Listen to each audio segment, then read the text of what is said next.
Hello students. So now we are continuing the exercise number 5.3 in that question number 4. Question says that how many terms of the AP this must be taken to give the sum of 636. It means here SN that is equals to 636 ये given है. आपको बोला है कि AP के कितने terms लेंगे. How many terms मतलब AP के कितने टर्म्स लेंगे जिसकी वजह से अपना जो आंसर है सम जो है वो 636 आ जाए.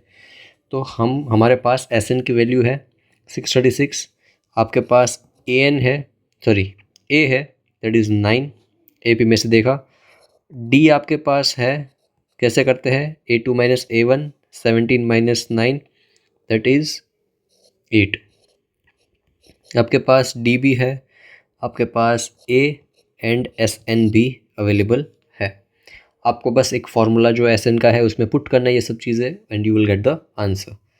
सो यहाँ पे फार्मूला लिख देते हैं हम. SN is equals to N/2 2A plus N-1D. SN is equals to 636 right. That is equals to N की वैल्यू हमें पता नहीं है. 2 A की वैल्यू हमारे पास है that is 9 plus N-1 as it is. D की वैल्यू हमारे पास है 8. 636 से 2 हो जाएगा मल्टीप्लाई. ये 2 जो डिवाइड में था सामने चला गया. यहाँ पे N इंटू 9 2 ज़ा 18 प्लस यहाँ पे मल्टीप्लाई कर देंगे 8 तो 8N-8 हो जाएगा. Therefore 636 into 2 that is equals to N into 18 - 8 करेंगे तो हो जाएगा 10 प्लस 8N. इसके अंदर हम ये एज इट इज़ लिख देते पहले. यहाँ पे जो N है वो अंदर दोनों का साइड मल्टीप्लाई हो जाएगा तो हो जाएगा 10N प्लस 8N स्क्वायर.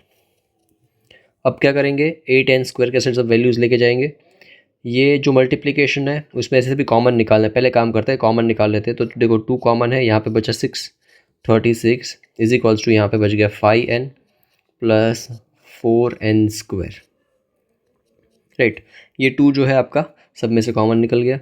अब जो हमारे पास इक्वेशन बच रही है उसको इक्वेशन को अगर लिखें तो 4N square is equals to नहीं 4N square plus 5N minus 636 is equals to 0. अब हमें क्या करना है splitting the middle term use करना है. इट मीन्स दैट ये 4 एंड 636 को मल्टीप्लाई करना है. जो मल्टीप्लिकेशन का आंसर होगा उसके हमें फैक्टर्स निकालने हैं. तो 636 इंटू 4 6 4 ज़ा 24 12 plus 2 that is 14 1 carry 25 right. 2 5 4 4 के फैक्टर्स निकालेंगे. 2 ज़ा जाएगा तो हो जाएगा 2 1 2 7 2 अगेन 2 ज़ा दिस विल बी 6 3 6 अगेन 2 ज़ा this will be 3 1 8 again same table 2 ज़ा this will be 1 5 9 159. now we have to come with the next table that is 3 5 and 353 in 53 1 ज़ा 53. हमें मल्टीप्लाई करके जो नंबर चाहिए था उसके फैक्टर्स निकाल लिए. तो ये नंबर्स के हमें फैक्टर्स निकालने थे. अब माइनस करके हमें 5 चाहिए राइट. तो देखो इसको मल्टीप्लाई करते हैं 2 2 ज़ा 4 4 2 ज़ा 8 8 2 ज़ा 16 16 3 ज़ा 48. अब ये 53 है एंड 48 दोनों को अगर आप माइनस करेंगे तो यू विल गेट 5. सो हमारे पास जो फैक्टर है दैट इज़ 53 एंड 48. यहाँ मेंशन कर देते हैं 4N square plus as it is sign लगती है सेकेंड टर्म की. जो बड़ा टर्म है वो लेंगे बड़ा फैक्टर दैट इज़ 53N. फिर ये प्लस माइनस होता है उसको माइनस करेंगे. फिर second term 48N minus 636 equal to 0. बहुत सिंपल सा था. पहले दो टर्म में से कॉमन कुछ नहीं है तो यहाँ पे N सिर्फ कॉमन दिख रहा है. ये हो गया 4N प्लस 53. माइनस यहाँ पे कॉमन क्या है, तो यहाँ पे 16 कॉमन दिख रहा है, ये हो जाएगा 4n, ये माइनस कॉमन है तो ये प्लस हो जाएगा, प्लस 53 इज इक्वल्स टू 0। इस सब को हम इरेज कर देते हैं। जैसे भी आपको रफ वर्क में करना है, रफ में सब चीज़ दिखानी है साइड में। इसके बाद हमारा जो आंसर होगा that will be 4n plus 53, एक ब्रैकेट बन रहा है, एंड दूसरा है n-16, और दोनों इक्वल टू 0 है।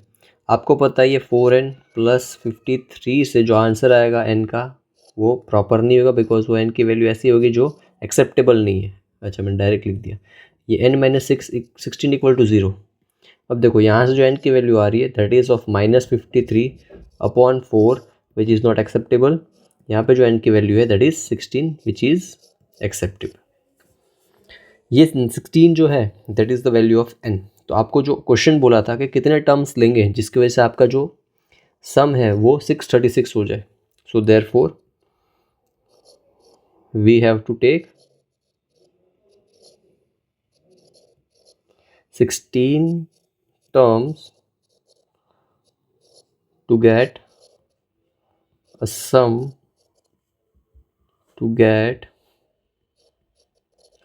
of 636. This is your answer. I hope आपको समझ आ गया हो। कोई प्रॉब्लम, कोई doubt, you can ask in the comment section. ऐसे ही देखते हैं question number 5th। Let's come to the question number 5. The first term of an AP is 5. So यहाँ पे first term A is equals to 5 given है, and the last term of an AP is 45. Last term मतलब AN बोलो, that is 45, इसको आप L से भी denote कर सकते हो, and the sum is 400. तो sum मतलब SN, that is equals to 400. You have to find the number of terms and the common difference. Number of terms मतलब n फाइंड करना है, and common difference मतलब आपको d फाइंड करना है। तो जो चीज़ें फाइंड करनी है यहाँ लिख देता हूँ, फाइंड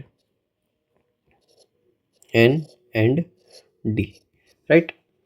सो यहाँ पे an का जो फॉर्मूला है वो हम यूज़ करते हैं सबसे पहले। So an is equals to a plus n-1d। Therefore an का जो वैल्यू है that is 45 is equals to a का वैल्यू 5 है, यहाँ पे n-1 as it is, d as it is. हम 45 में से 5 कर देंगे, minus is equals to n-1 into D. ये 45 माइनस 5 करेंगे that is equals to 40, n-1 into D as it is. ये जो आपके पास आई, this is the equation number 1। अब हम क्या करेंगे, एस एन का फॉर्मूला यूज़ करेंगे, बिकॉज यहाँ पे एस एन की वैल्यू भी आपके पास अवेलेबल है। सो नाउ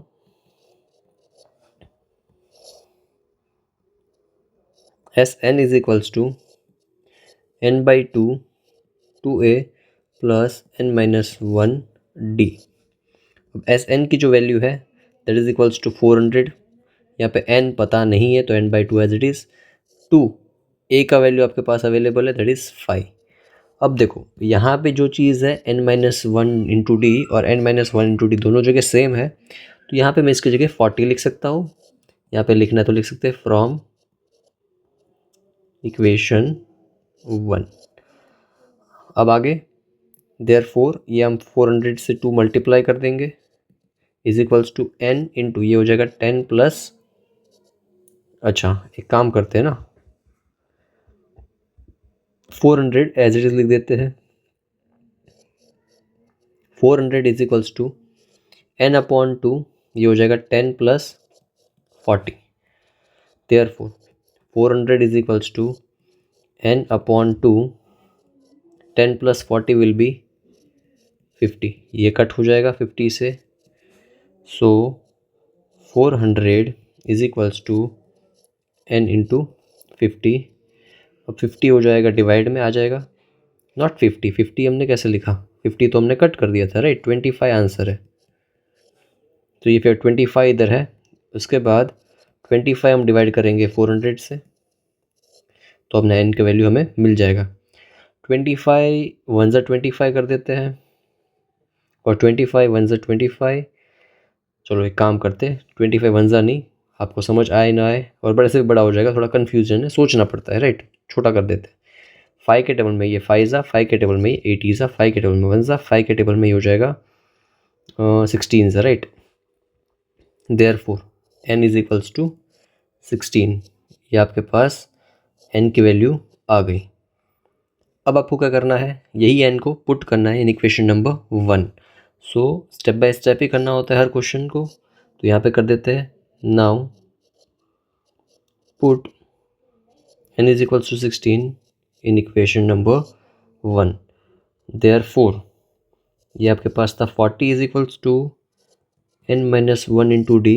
उसके बाद हम वैल्यू पुट कर रहे हैं n की, तो ये हो जाएगा 16 माइनस 1 इंटू डी। तो ये 16 माइनस 1 करेंगे, वो हो जाएगा 15, 15 को इधर नीचे लेके आएंगे और ये हो जाएगा आफ्टर डिवीजन।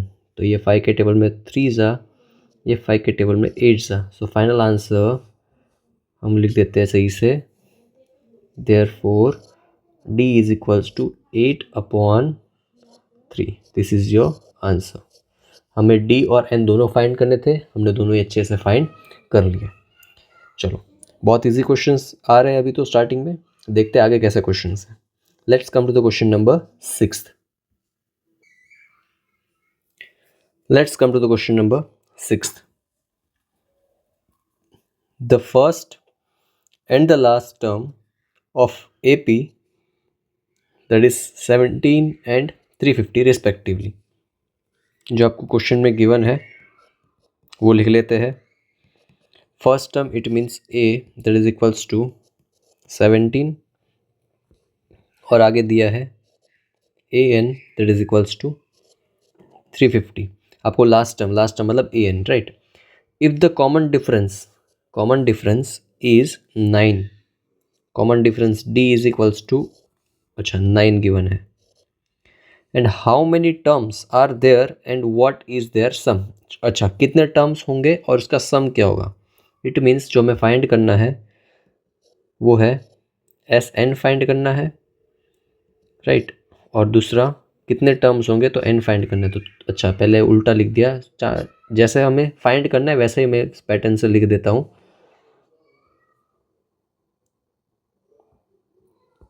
चलो पहले n फाइंड करेंगे, उसके बाद जो भी आंसर आएगा उसकी हेल्प से हम SN फाइंड कर लेंगे राइट। सो पहले n जो गिवन है उसकी हेल्प से हम n फाइंड कर लेते हैं। So AN is equals to A plus n minus 1 D। Therefore AN की वैल्यू यहाँ पे है, that is 350 is equals to A का value 17 plus n minus 1 into D। अच्छा D का वैल्यू भी गिवन है, दैट इज 9। अब देखो 350 से बहुत जल्दी कर देते हैं राइट। पहले क्या करेंगे, 350 से हम माइनस करेंगे 17 को, दैट इज इक्वल्स टू यहाँ पे हो जाएगा n minus 1 into D. T की वैल्यू यहाँ पे है 9। अब 350 माइनस 17, तो 10 minus 7 that is 3, 4 minus 1 that is again 3 and this is also 3। सो हमारा आंसर जो आ गया दैट इज 333। 9 को इधर डिवाइड में भेज देंगे, यहाँ पे सिर्फ बचेगा n माइनस 1। इसको कट करेंगे तो ये 9 1 ज़ा, ये 9 के टेबल में जाएगा, 9 4 36 होता है, 9 3 ज़ा 27 होता है। सो 63, 9 7 ज़ा 63 राइट। तो ये हो गया 37 माइनस 1 इसे डाके प्लस 1 हो जाएगा, that is equals to n। जो फाइनल आंसर n का है that is equals to 38। n हमें मिल गया जो हमें फाइंड करना था। Now we have to find the SN। तो यहाँ पे SN is equals to, formula हम जानते हैं n/2, यहाँ पे सिर्फ लगा देंगे A प्लस L। S कौन सा भाई, तो S 38, यहाँ पे भी लिखेंगे 38/2। A का वैल्यू आपके पास है 17, L मतलब AN होता है, दैट इज 350। यहाँ पे हम माइनस डिवाइड कर देंगे इसको, ये हो जाएगा 19 एंड इसको प्लस करेंगे तो हो जाएगा 7, this is 6 and this is 3। इन दोनों को मल्टीप्लाई कर देंगे, मल्टीप्लाई करेंगे तो हमारा जो आंसर आएगा that will be 6973। So S38 का आंसर ये। तो हमें SN फाइंड करना था, वो भी हमने फाइंड कर लिया, और उसके पहले हमें N फाइंड करना था, वो भी हमें मिल गया। बहुत सिंपल सा छोटू सा क्वेश्चन था, इजीली हमें आंसर्स मिल गए। चलो नेक्स्ट हम क्वेश्चन देखते हैं, question number 7। Let's come to the question number 7 question में आपको क्या दिया है, find the sum of first 22 terms. It means that आपको S22 फाइंड करना है of an AP in which D is given and 22nd term is given. जो given है वो लिख लेंगे हम। गिवन में आपके पास है D is equals to 7 and A22 आपको गिवन है, दैट इज इक्वल्स टू 149। आपको फाइंड क्या करना है, तो भाई फाइंड करना है S22। You have to find S22, right. ये सिंपल सा क्वेश्चन है। देखो यहाँ पे n की वैल्यू ऑलरेडी गिवन है, 22 है, राइट। हम क्या करते हैं, पहले A22 की हेल्प से हम A फाइंड कर लेते हैं। तो A22 इज इक्वल्स टू होता है A प्लस 21D। अब A22 का यहाँ पे वैल्यू गिवन है, दैट इज़ 149। यहाँ पे A पता नहीं है, 21 इंटू D हमारे पास है 7।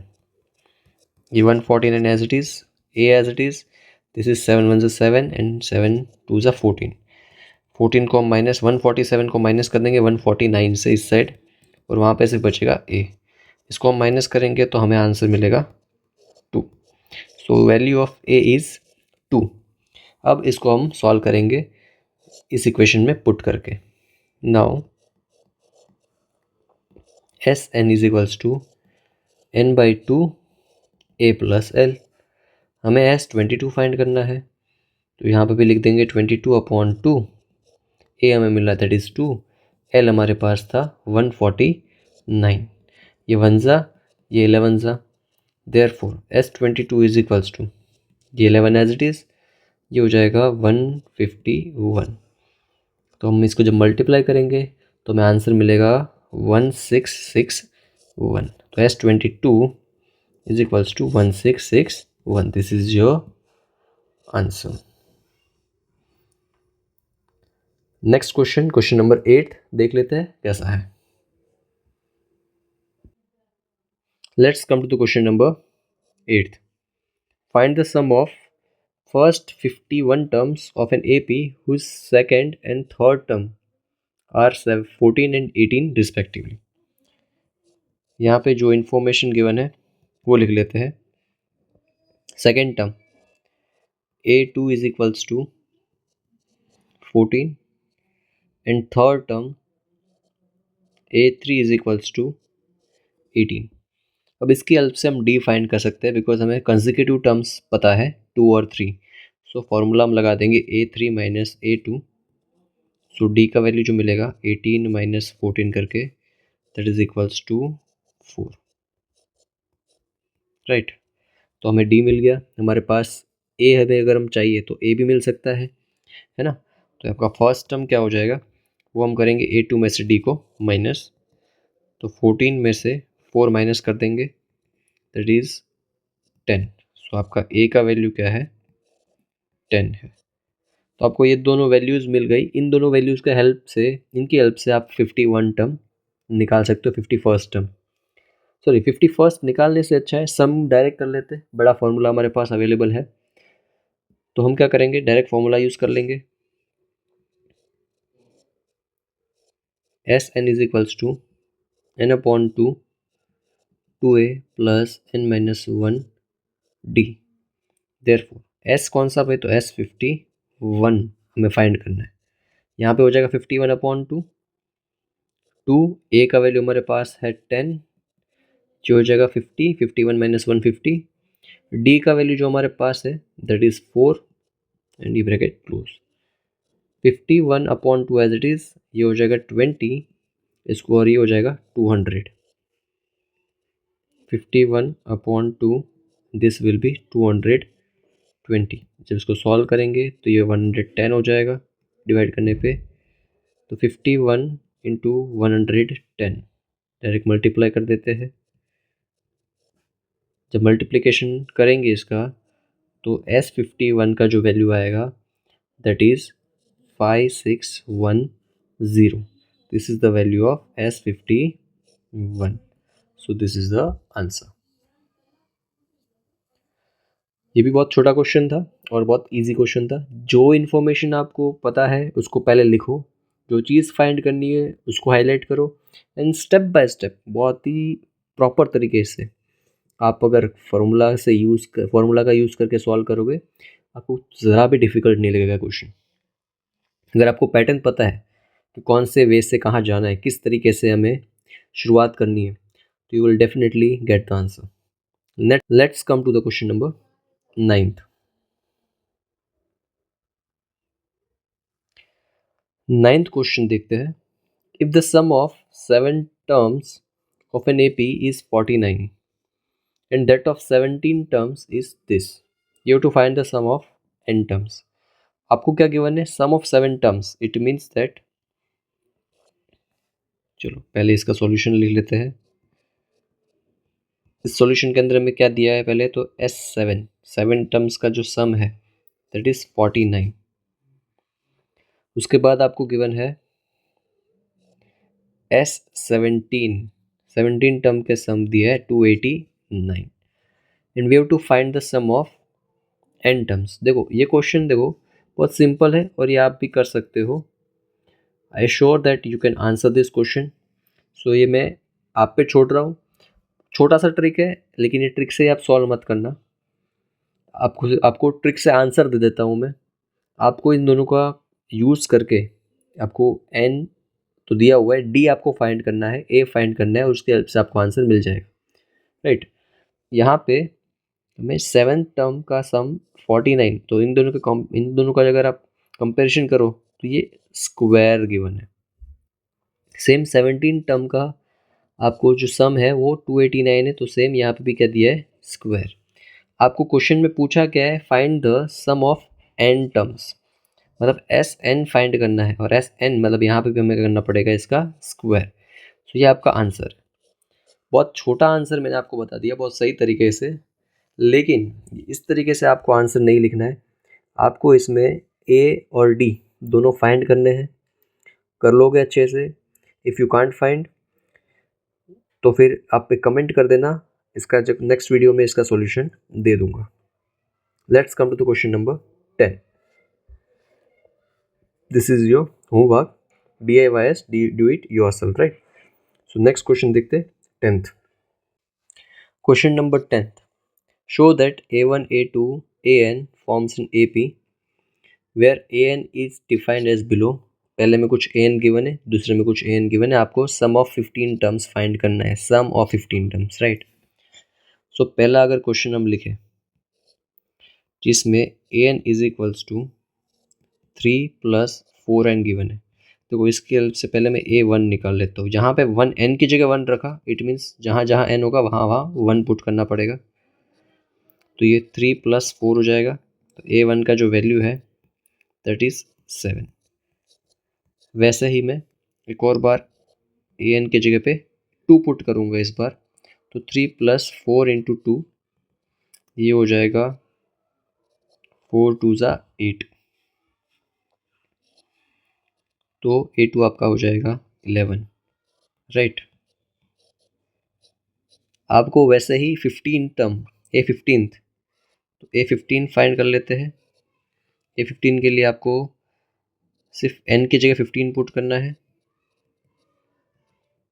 3 + 15 4 = 60, तो ये हो गया 63। A15 की वैल्यू आपके पास आ गई 63। अब हमें क्या करना है? S15 फाइंड करना है। S15 के लिए आपको पता है फॉर्मूला 15/2 A + L। A मतलब यहाँ पे 7 हमने फाइंड किया, L मतलब लास्ट टर्म, और लास्ट टर्म अपना A15 टर्म है, दैट इज 63।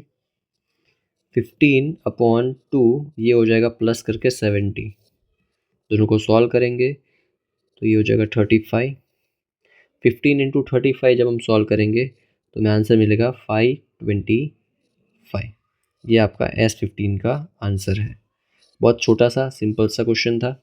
इसी तरीके से हम सेकंड क्वेश्चन भी फाइंड करेंगे। हम A1 फाइंड करेंगे। A1 के लिए पहले जो गिवन है वो देख लेते हैं। Question number second, an is equals to 9 minus 5n। Therefore A1 क्या हो जाएगा, तो 9 minus 5 into 1 that is 9 minus 5 that is 4। ये आपका A1 है। हमें A2 की ज़रूरत नहीं है, हम डायरेक्ट A15 पे आ जाएंगे। A15 is equals to 9 minus 5 into 15। 9 minus 5, 15 फायदा होता है 75, तो ये हो जाएगा 66 लेकिन माइनस का, राइट, क्योंकि छोटे में से बड़ा माइनस हो रहा है। वैल्यू माइनस की साइन की जो वैल्यू है वो बड़ी है, इसलिए हो जाएगा -66। अब हम दोनों को यूज़ करके हम जो फाइंड करने वाले हैं A15 वो हम लिख लेते हैं, sorry S15 is equals to 15/2। इस क्वेश्चन के अंदर हमारा जो A है वो 4 है एंड जो लास्ट टर्म दैट इज -66। अच्छा, 15/2 एज इट इज़। ये 4 माइनस 66 हम सॉल्व करेंगे इसको, तो ये हो जाएगा माइनस का 62। इसको हम जब कट करेंगे तो 31 आ जाएगा। 15 इंटू 31 करेंगे और माइनस का आंसर आएगा, तो माइनस का आंसर आएगा 465। This is the value of S15। तो दोनों में हमें आंसर्स इजीली मिल गए। इससे क्वेश्चंस भी आ सकते हैं, बहुत बार MCQs में भी ऐसा क्वेश्चन पूछ लेते हैं कि AN का एक डिफाइंड फॉर्मूला आपको दे देते हैं, इसके हेल्प पे आपको A2, A1, S15, S10 या S का कोई भी टर्म फाइंड करना हो सकता है। इसको ईजी तरीके से आपको इस तरीके से सॉल्व करना रहेगा। नेक्स्ट क्वेश्चन 11th नंबर का क्वेश्चन हम नेक्स्ट वीडियो में देखेंगे। Thank you so much.